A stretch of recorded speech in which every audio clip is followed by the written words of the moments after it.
Salut la compagnie, c'est Jules Melon et aujourd'hui dans un procédé critique, après avoir évoqué les premiers et deuxième volets, c'est en toute logique que je m'arrête ici sur le troisième métrage de la saga Bad Boys, sobrement intitulé ou pas, Bad Boys for Life. Avec non plus Michael Bay à la réalisation, même s'il est là encore en caméo en tant que maître de cérémonie, peut-être pour donner sa bénédiction au duo belge d'origine marocaine, Adil El Arbi et Bilal Fallah, qui avait fait, je crois, d'autres films avant, oui ça c'est sûr, et même peut-être un depuis, et qui seront aussi à la réalisation du quatrième prévu dans quelques jours, quelques semaines, Bad Boys Ride or Die. C'est même ce duo qui devait faire Bad Girl et le projet a été annulé. Alors en casting, bien sûr, de retour dans les rôles de Mike et Marcus, Will Smith et Martin Lawrence, également présents au casting, le personnage secondaire mais marquant des deux autres précédents, à savoir Joe Pantoliano qui joue le capitaine, Teresa Randall, voilà, qui est l'épouse de Marcus, qui va devenir grand-mère aussi, puisque Marcus va devenir grand-père. Tout ça est logique, vous allez me dire, mais oui. Et il y a Charles Burton aussi qui est présent, alors, on l'a vu cette année dans May December, peut-être que ça c'est un de ses premiers rôles au cinéma, Nicky Jam, qui est aussi un chanteur de reggaeton, et pour interpréter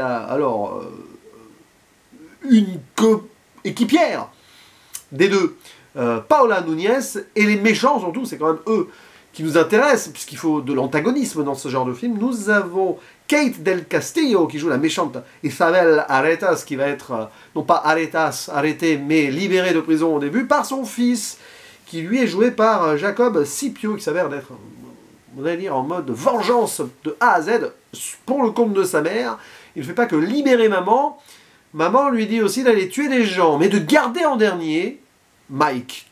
Elle veut le voir souffrir, notre cher Will Smith. Pourquoi? Peut-être qu'il est responsable de son arrestation d'avant, etc. Donc elle veut clairement faire éliminer tous les gens qui sont responsables de ces années en prison, à savoir, je sais plus, un avocat, procureur, bon bref, des gens comme ça, quoi. On va pas rentrer dans les détails, mais à un moment, on voit toute la liste et ils sont snipés.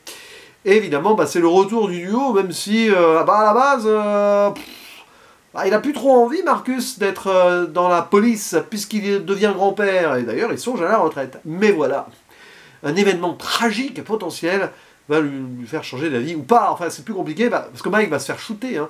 C'est-à-dire que le fils de la maman, il fait un peu son rebelle, c'est-à-dire qu'il va quand même tirer sur Mike en premier, une grosse balle, hein, quand même. Mike va passer quelques temps dans le coma avant de revenir en scène, et c'est là où Marcus va être obligé de refaire le duo, hein, parce que c'est comme ça. Et donc, d'affaires criminelles en affaires criminelles et enquêtes et autres, poursuites en voiture, quelques explosions bien sûr, et d'autres vannes bien senties ou non, comme peut-être bien vieillies ou pas, par rapport aux deux volets d'avant, déjà que c'était, hein, et on a évidemment l'ADN Bad Boys, mais il n'y a plus Michael Bay. Par contre, on a, j'ai envie de le dire, deux réalisateurs qui ont une vision, une visée artistique. Et là, je veux le saluer, même si ça peut ne pas tout le temps coller avec l'ambiance du film, c'est ça qui est un peu étrange. On voit qu'il y a une vraie patte, il y a une atmosphère, et je pense que c'est aussi dû, parce qu'ils travaillent en trio, je crois que c'est toujours avec la même personne, le chef-op, qui est aussi belge d'ailleurs, et qui s'appelle Robrecht Evart, j'espère que je n'ai pas écorché son nom, mais on voit l'idée là. Alors, je le répète par rapport au début, je n'ai vu aucune autre de leur œuvre, mais j'imagine qu'on devrait y trouver quelques, on va dire, similitudes peut-être sur certaines colorimétries ou le jeu de lumière un peu orangé, ou voilà, qui donne une dimension épique à certains moments, puisque finalement cet opus peut flirter un moment avec la tragédie grecque quelque part, mais est-ce que ça va vraiment avec le ton? Et c'est le souci en fait global que j'ai avec ce film, qui n'est ni mieux ni moins bon que les deux précédents à mes yeux, parce que je ne suis pas attaché aux deux autres, hein, désolé, hein, je sais que là il y en a qui vont me dire « Oula, attends, tu le mets au même niveau que les autres ?» Bah ouais, en même temps je les découvre les trois sur le tard, hein, puis c'est comme ça. Mais ça, disons que ça flotte un peu. Et est-ce que c'était les bons réalisateurs pour ce projet? J'ai envie de dire oui, parce que ça a porté quand même, on va dire, l'ensemble de façon esthétique vers le haut. Mais Michael Bay c'était autrement, très bon réalisateur mais autrement. Pour le coup ça collait plus à Bad Boys, donc je peux comprendre que les fans de Bad Boys n'aient pas aimé cette troisième occurrence, mais je trouve que c'est bien aussi de changer, même si on reste quand même dans du Bad Boys. Voilà, avec un peu de rap, avec de la musique, je sais pas qui la compose d'ailleurs, c'est Lord Balfe, je crois que c'est toujours lui, hein. Je sais pas si c'était lui sur les précédents. Vers la fin, il y a un thème qui m'a rappelé Speed, d'ailleurs. Je dis, ah bah, c'est après tout une production Bruckheimer, donc pourquoi pas. Et sinon, bah, le duo, bah oui, il y a une évolution, mais sans vraiment qu'en ait une. Alors c'est un peu flottant là aussi, parce que c'est pas qu'ils sont vieillissants, je trouve que ça passe encore, mais leur relation, j'ai envie de dire, continue de tourner en rond malgré le fait qu'ils veulent, bah, ils se posent des questions. Il y a des moments quasi philosophiques de réflexion sur soi-même. Quand on devient grand-père, voilà. Quand on se prend des balles dans le corps, ok. Mais au final, ils vont quand même recontinuer à refoncer dans le bazar. Bon.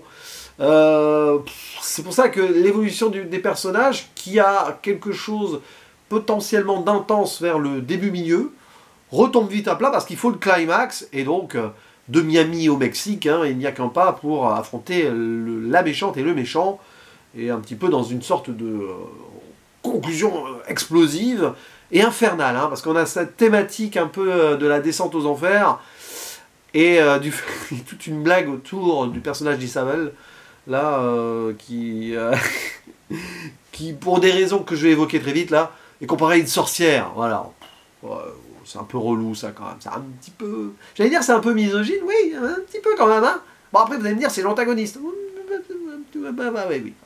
Mais alors, il se passe un truc dans ce film, quand même, deux trucs même qui méritent qu'on fasse une mini-zone spoiler. Spoiler. Déjà, il y a le capitaine qui meurt, le pauvre, là, Joe Pantoliano. Alors lui, on le reverra pas dans le 4, ça c'est sûr, à moins qu'il le ressuscite. Ou des flashbacks. Bah ouais, mais c'est une scène touchante, je trouve, pour Mike, donc Will Smith qui est sur place. C'est assez froid et dur à la fois. Plan zénital qui monte comme ça, oui, pour renforcer la tragédie. Alors là, après, on rentre dans un domaine assez profond, mais bon, ça a du mal à prendre avec les vannes à droite à gauche de Marcus qui dédramatise tout dès qu'il y a des conversations sérieuses. Parce qu'on apprend qu'en fait, bah, le méchant, le fils, là, bah, c'est l'enfant que Mike Will Smith a eu avec Isabelle quand il était en couverture. Et on comprend pourquoi Isabelle veut faire souffrir Mike, parce qu'il y avait un véritable amour. Il a été amoureux d'une seule femme dans sa vie, d'une criminelle absolue. Mike, le pauvre, on peut comprendre pourquoi il est allé voir ailleurs constamment derrière, enfin, mais bon, dans les précédents. Parce que ça a dû se passer un peu avant le premier, tout ça, ou entre le premier et le 2, en tout cas. Et, bah oui, il y a une dimension tragique qui est très forte, avec le mot de passe à Stal Fuego, tout ça, bon... Et donc, à la fin, on arrive à un climax, mais c'est trop rapide, hein. C'est trop brutal aussi par rapport à Boum Boum Boum. Et à un moment, bon, il y a l'affrontement entre Mike et son ancienne amoureuse, et son fils. Après, je suis ton père, hein, c'est Star Wars, version tragédie grecque sombre avec les flammes dans un clair-obscur, plus obscur que clair d'ailleurs, très très sombre, dans une sorte d'antre de l'enfer où la sorcière va finir brûlé dans les flammes, voilà, vive la subtilité, le fils lui va survivre et on va lui offrir un arc de rédemption. D'après la fin quasi post-générique, j'imagine qu'on va le revoir dans Bad Boys Ride or Die. Alors ce serait très dommage qu'il n'y soit pas, vous en conviendrez, quitte à l'utiliser, hein, à faire une suite en plus, il est là maintenant. Peut-être sacrifice pour le père, pour finaliser sa rédemption, dans le prochain opus. Vous l'aurez entendu ici pour la première fois. Si je vais le voir au cinéma, vous en aurez les nouvelles. Je ne sais pas si j'irai le voir en salle, parce que ça va dépendre du temps que je vais avoir ou pas là, sur ces prochaines étapes très chargées en fin d'année pour étudiants ou nous autres professeurs. Bref, je ferme la zone spoiler. C'est vraiment un opus où il n'y a pas grand-chose à dire, mais c'est intéressant de voir qu'ils ont essayé, là, les deux frangins, et alors, les scénaristes avec, j'imagine. Il doit y avoir plusieurs là-dedans. Oui, il y en a beaucoup. Bon, il y en a 2, 3, plus, bon bref, Peter Craig et Joe Carnahan, je crois qu'ils étaient là à la base aussi. Bon, ouais, ils ont tenté d'insuffler un souffle particulier qui a du mal à fonctionner quand même parce que on sent la révélation un peu téléphonée forcée, même si on va pas forcément la voir venir, on peut la voir venir si vous voulez, pour rajouter quelque chose avec plus de corps. Ce qui fonctionne à moitié, mais à la fin au moins on a de l'imagerie. Après, vous en faites ce que vous voulez, ça reste pour moi un film plutôt correct qui passe, parce que j'ai passé un moment sympathique devant, je commence un peu à m'attacher au duo quand même. Voilà, j'espère pouvoir avoir le 4e en salle, donc s'il n'y a rien d'autre en face qui sort d'intéressant, et si j'ai le temps, et sinon je le rattraperai plus tard, hein, peu importe. N'hésitez pas à dire en commentaire ce que vous pensez de ce Bad Boys for Life. Non, Forever, c'est dans Podium ça. Non, For Life. À vous donc de vous exprimer dessus en échange, en commentaire. Je vous dis à la prochaine, ciao.